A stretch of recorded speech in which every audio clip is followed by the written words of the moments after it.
Good morning. Good morning. Happy Monday. What a treat to see you today. What a treat to gather for a Love Ambassador morning. I would love to hear what you're grateful for. Love to spend a minute or two or 5 or maybe 10 sharing the things that we're grateful for, sharing the wins of the weekend, maybe. The wins and the winds.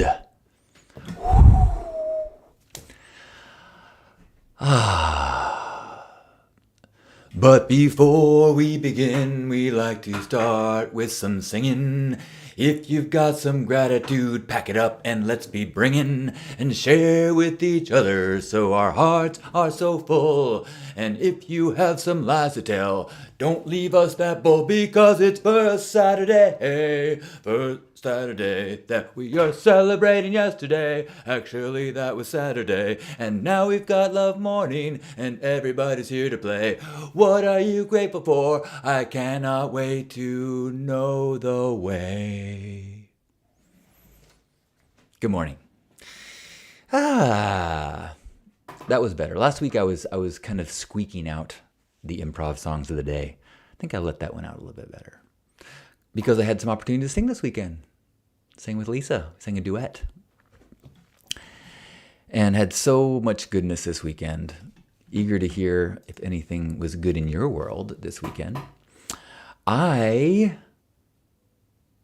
had First Saturdays. The 15-year anniversary was Saturday, and today is my mom's 82nd birthday. We went out last night to eat at a restaurant called Anime near the harbor in San Diego, and it's the best meal I can remember eating. Like,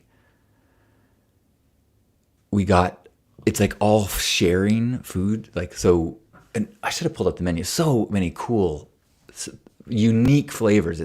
Kind of Asian fusion, but also like a steakhouse. So we had like a really nice, expensive steak that was sliced to share. And then we had duck and we had sea bass. We had pig's ear. I'm sorry for you vegans, but we were just tasting all these different things.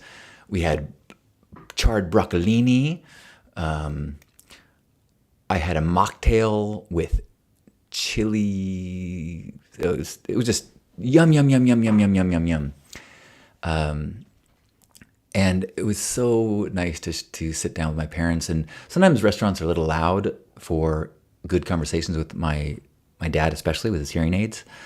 But we were able to have a great talk and lots of laughing, and so grateful for my brother and Jen. They showed up with 2 huge bouquets, one for my mom and one for Lisa and I for our engagement and for my mom's birthday.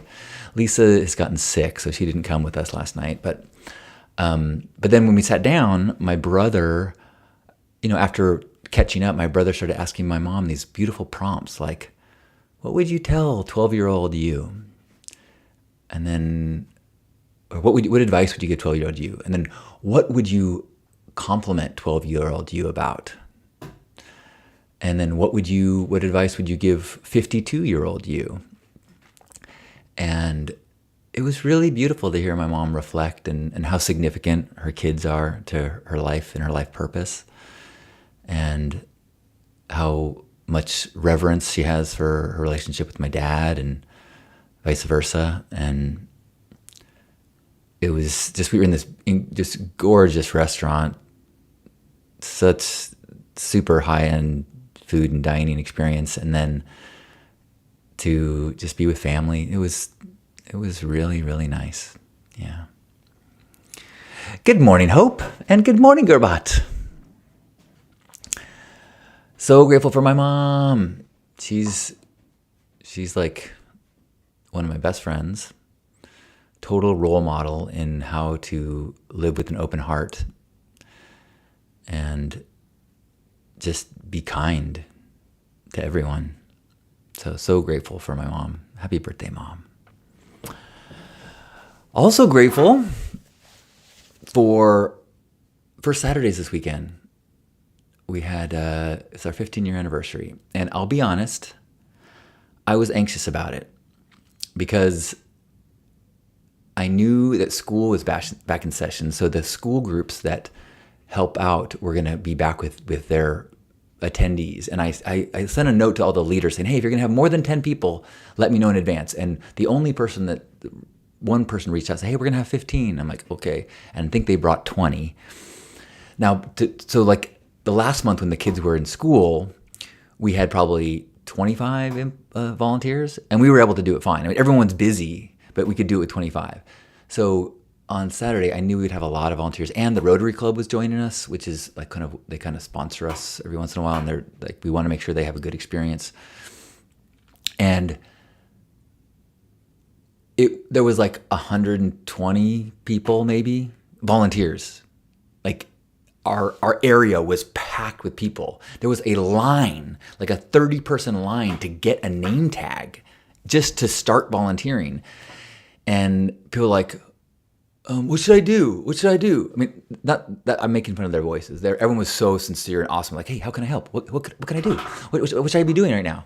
And that is so hard for me to know that people show up and they want to help and they want to contribute. And I don't really have enough work for 120 people, especially since people show up really early. So the people that show up on time at noon are like, there's been these 50 people that have already been organizing clothes for half an hour. We're like pretty well organized. And then as people start bringing more and more, we had so many donations.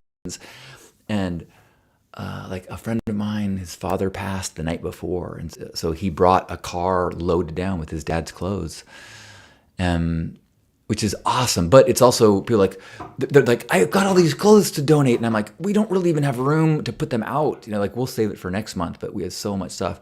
So I'm feeling this, like I'm trying to control this thing that's just going, and it's more and more people. And I had a few friends that showed up, and Lisa and my friend Jason, and I kind of took a moment with each of them and was like, I'm not having a good time.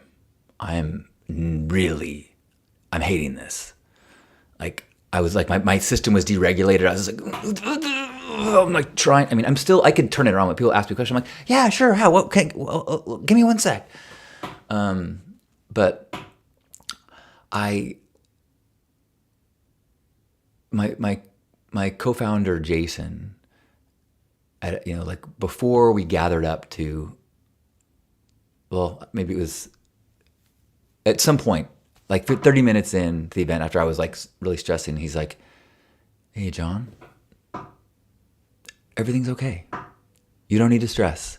This is an organism that goes. It just does its thing, and it's going to do its thing. Everything is going to be fine. If people need to ask you what do they need to do, just say, go support the rest of the people. Tell them they're doing a good job. Pump them up, which I thought was a great piece of advice. And he's like, it's everything's gonna be okay. Just let it happen. You don't need to fix anything. It's gonna be okay. And I was like, I could feel my system just relax. And he goes, and John, you gave me that advice a few years ago. I'm like, of course, thank you. And then because we had so many people, when we circled up, normally I make a big point. I'm like, single file, make sure that everyone can see everyone else, but it was impossible. We had so many people in this. The courtyard was just, the entire rim of the courtyard was like too deep almost. But I was able to say, hey, like the most important thing is to talk to people. So we have plenty of staff. So get out of line, abandon your post, just go talk to people, ask them questions and listen. And so as I was like, my nervousness was calm, and I was looking around, and I saw many volunteers just sitting in conversation with our clientele. And it was like, oh, this actually worked out great. I was worried that nobody would have enough to do. And instead, a lot of people who had that feeling, I don't know what I should be doing right now, said, oh, I guess I'll do what the core request was be kind and talk to people. And as I then talked to the volunteers afterwards, a lot of good experiences, lots of anxiety leading up to it, intense anxiety for 30 minutes, and then a really beautiful experience. So I'm so grateful for Jason for that advice. Grateful for all the volunteers and the student groups that make it possible. All the volunteers that have showed up over the last 15 years. I mean, that's a lot of people. Like between 30 and 130 people every month for 15 years. That's a lot of volunteers that have listened to me talk about gifting. And then got to experience the joy of making someone's day better. So that felt pretty good. Grateful for all the clientele who trust us and share their smiles and their stories. Grateful for, there was one man, older man of African descent who was really shaky. Like he was having trouble. He couldn't, he's like, is there any way I could sit and then you could bring me some things? And we're like, totally. So have him sit down, and he's really shaky. And so we bring him food, and then he starts requesting some like clothing. He's like, I have a bladder issue, so I need some backup pants when I wet myself. I'm like, okay, what size? And look, we had so many clothes. We could get him everything he needed. And I wasn't here for this, but Lisa was like, anything you need? What else can I get you? And he just like looked her in the eye and he goes, God is good. I am so taken care of. All my needs are met. And here is a guy without a home, body falling apart, and rooted in gratitude. And it's really, I shared that story with a number of volunteers, because sometimes so there was a few volunteers I talked to who were, it's hard to see people suffering. But I'm like, be really careful not to project your story onto someone else. Like, this guy didn't need your pity. This guy has got something figured out. This guy is connected to source, connected to God, connected to intense gratitude for the gift of life. So be careful not to paint a picture of someone that you don't understand. That isn't to say that there isn't so many sad stories and so much frustration and suffering in that community, but also a lot of beautiful people. Good morning! What are you grateful for? I would love to hear anyone's gratitudes today. Good morning, Steve. Good morning, Juan Pablo. And good morning, Juan Diaz. We've got a room full of Juans today. Lucky us. Maybe Anna John. So, thanks, Gerbot. Hello, what's up? Gerbot says, congrats on creating and sustaining such a generous group of people. Yeah, I really feel like it is missionary work for Burning Man. It's for me, it's the practice of gifting and the teaching of gifting in a very real world, default world practice that impacts people. I mean, practitioners, the people who are volunteering.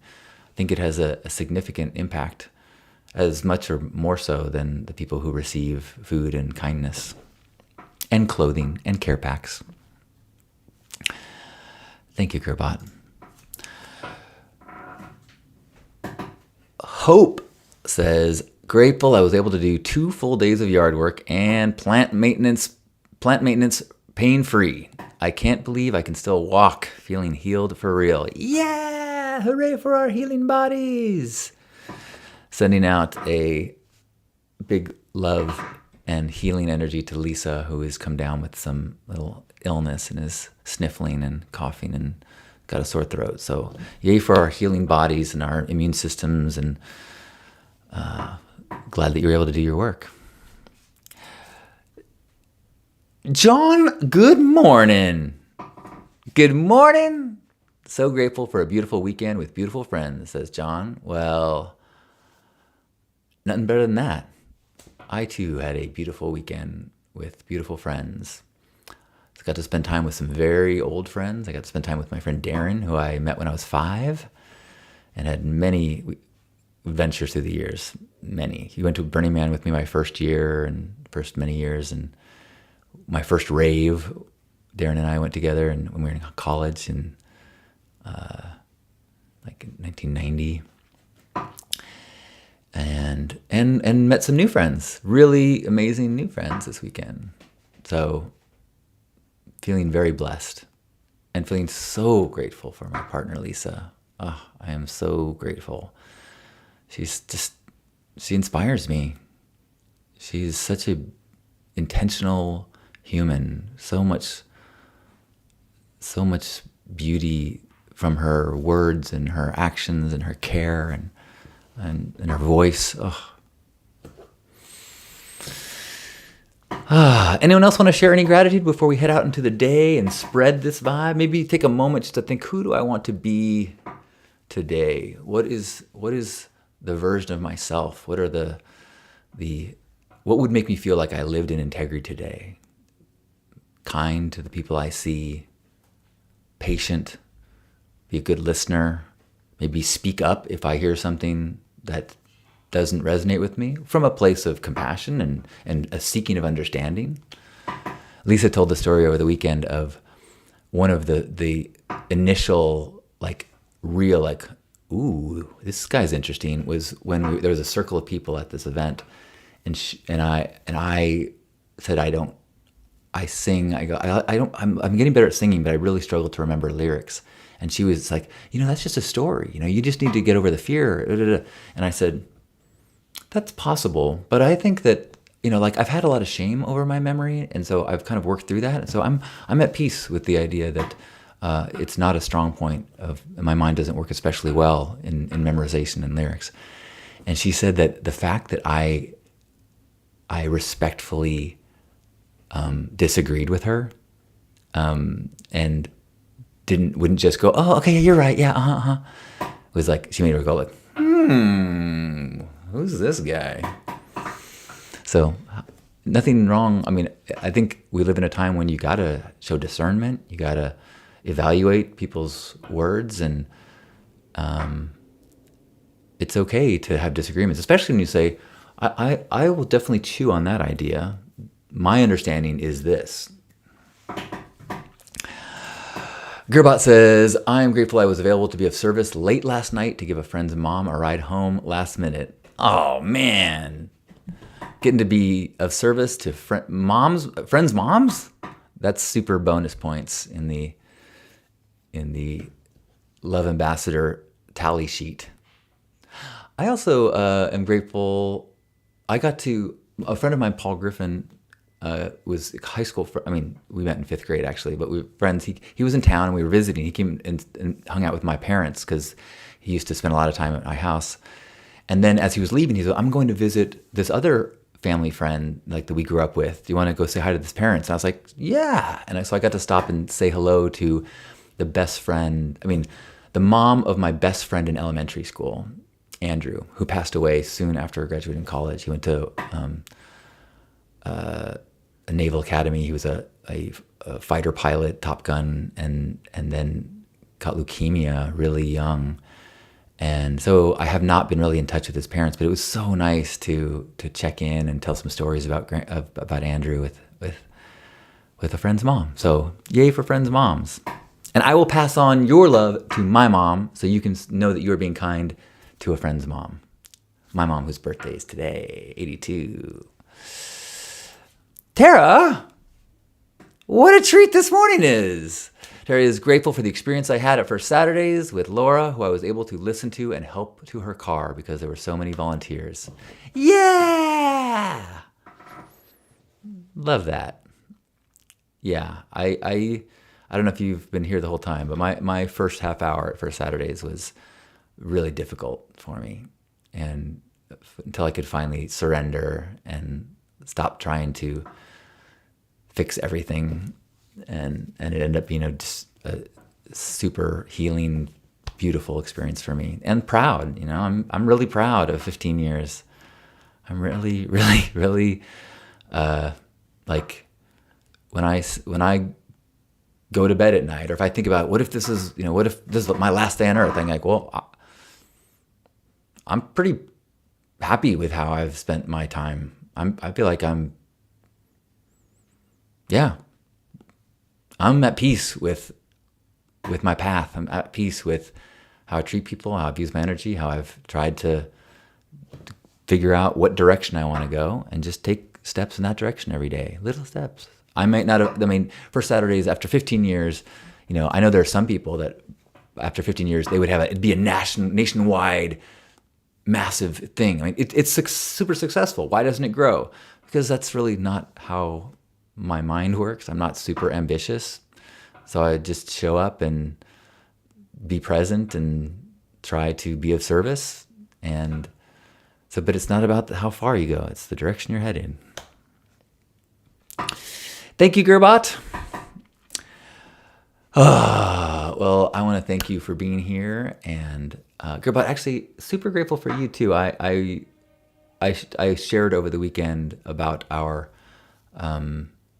ambassador meetup in San Diego and how meaningful it was to have face-to-face with you, especially, after we get to, like we're partners in this Love Ambassador morning routine, and how nourishing and inspiring it is to every once in a while, once a year, well, more than once a year, get to have a physical hug and hear each other's voices. So with that, wherever you are, let's give ourselves a hug.